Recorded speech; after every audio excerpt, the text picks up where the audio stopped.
هم حرفی بزن که تشنه لالاییم.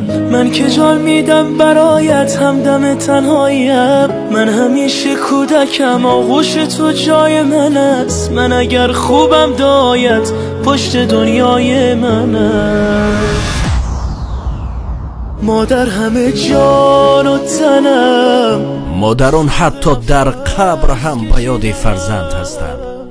اما فرزند چی؟ دلیل زنده بودنم.